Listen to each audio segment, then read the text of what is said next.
Goedenavond en allereerst namens iedereen hier bij Omroep Zeeland een gelukkig nieuwjaar. En dit is het Zeeuwse nieuws van vandaag.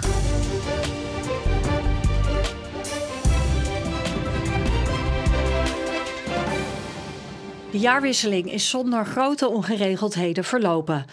Het aantal incidenten valt volgens de politie Zeeland mee en de situatie was beheersbaar. Als we in zijn algemeenheid kijken naar Zeeland, dan ben ik erg tevreden. Want dan zien we dat heel veel burgers er een echt feestje van hebben gemaakt.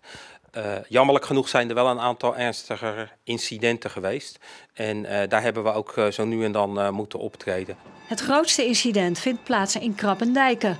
Een groep van 125 vuurwerkgooiende jongeren is daar rond 3 uur 's nachts door de ME uiteengedreven. Met vuurwerk werd er richting het publiek geschoten en gegooid. Dat kan ernstig letsel veroorzaken. En daar moeten wij tegen optreden. De brandweer is in totaal 80 keer uitgerukt, zoals voor deze kelderbrand in Middelburg. Daar ging ook een personenauto in vlammen op. Het totaal aantal branden is iets hoger dan in de afgelopen jaren. In Arnemuiden, waar in vroegere jaren regelmatig met oud en nieuw rellen uitbreken, is dit jaar door vrijwilligers een groot nieuwjaarsfeest georganiseerd. Het is heel goed eigenlijk. De gemeente die doet er niet zo heel veel aan. Dus we hebben het zelf al een klein beetje opgezet. Nou, wie weet slaagt dit en gaan we dit jaarlijks oppakken. Er waren dit jaar geen ernstige incidenten in Arnemuiden. In de Zeeuwse ziekenhuizen zijn maar 2 patiënten behandeld met lichte verwondingen. Een van hen liep brandwonden op door een steekvlam door vuurwerk in Kloosterzande. Gelukkig zijn er weinig burgers en hulpverleners gewond geraakt. We zijn redelijk tevreden, maar we hadden nog tevredener kunnen zijn als deze incidenten niet hadden plaatsgevonden. De vuurwerkschade wordt de komende week opgemaakt. Na waarschijnlijk een kort nachtje stonden om 12 uur op verschillende plekken in Zeeland dappere duikers klaar om het nieuwe jaar in te plonzen. Zo ook in Breskens. Gewoon voor de fun. Gewoon de fun en voor de kater een beetje weg te werken. U heeft een heel groot rood pak aan. Wat is het voor pak? Van snollebolken. Ik ben een groot fan van snollebolken.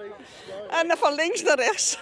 Helemaal geweldig. Dus ik denk, ik ga 1 keer die zee in en dan ga ik ook met het snollebolkenpak. Ik denk, geweldig. En dan gaat u van links naar rechts de zee in? We gaan erin, we gaan het zien. Kunt u ook voordoen hoe dat dan gaat? Oh jeetje, moet ik dat ook nog gaan doen? Zo van links, rechts. Nou, ik moet mijn energie besparen. En met de juiste dosis aan energie ging de nieuwjaarsduik van start.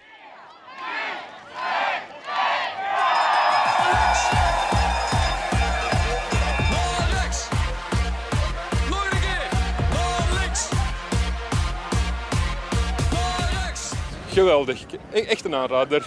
Ja, maar ik doe dat voor de tweede keer. Ik ben er 2 keer in geweest nu. Dit geeft me echt een kickgevoel. Dus ik ben heel blij. Dus ondanks de kou heeft het u energie gegeven? Ja, eigenlijk wel, ja. Dat doet snollebolken altijd al als ik die zie. Die geeft al energie. Maar ondanks de kou, het was heel erg koud. Maar als je eenmaal door bent, dan gaat het. En nou ja, eruit. Ik heb nu alleen koude voeten. Het pak, dat is lekker warm. Dus ja, echt super, super. Ik hoop dat de kracht zal zijn, ook voor het komende jaar, dat wens ik u toe, dat als het soms wat tegen zit, of het is moeilijk, of je hebt een vraag, blijf elkaar ontmoeten. En even eerlijk en open tegen elkaar waar je mee zit, of hoe je kunt helpen. Dat wens ik u allemaal toe. En ik wens u toe dat u gebruik gaat maken van uw stemrecht. Dat is de nieuwjaarswens van commissaris van de Koning Han Polman. Over 73 dagen zijn de Provinciale Statenverkiezingen. Het is volgens Polman het belangrijkste moment van dit nieuwe jaar. Zeeland is niet van de politiek of van de bestuurders. Zeeland is van de mensen die hier wonen, werken. En die kunnen echt op 15 maart, als het gaat om de provincie en het waterschap, hun stem uitbrengen. Volg het een beetje, kijk wie je vertrouwt, waarvan je zegt, die vertrouw ik mijn stem toe. Want ik kan niet alles elke dag volgen, maar dit zijn wel mijn volksvertegenwoordigers.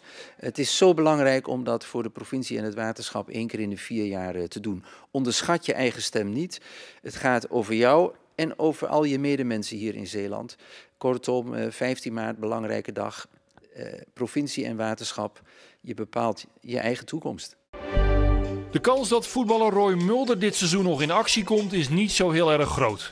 De aanvoerder van Kloetingen is ernstig geblesseerd aan zijn knie en is 6 tot 7 maanden uitgeschakeld. Ja, dan hoop ik gewoon volgend seizoen gewoon weer bij Kloetingen in de eerste aan te sluiten. Dus dat is inderdaad mijn goede voornemen om zo fit mogelijk weer te worden.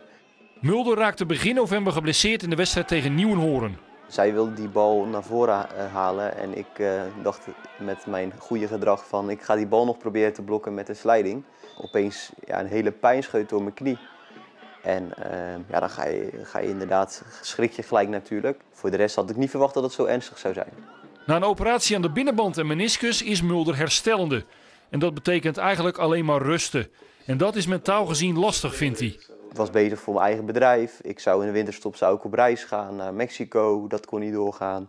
En je staat bovenaan met Kloetingen. Dus dat zijn eigenlijk 3 dingen die dan gelijk door je hoofd schieten en die in je hoofd blijven zitten. En die eerste week ben ik daar wel echt ziek van geweest en ben ik daar wel echt heel teleurgesteld over geweest. Alleen op een duur moet je dat een plek geven en dat lukt wel. De revalidatie kan straks echt beginnen als hij zijn knie weer mag belasten. 9 jaar geleden raakte Mulder ook al zwaar geblesseerd, toen aan de kruisband van zijn andere knie. Toen hij terugkeerde op het veld, scoorde hij tegen Noordwijk. En aan die gedachte houdt hij zich maar vast en zien we dit beeld weer terug.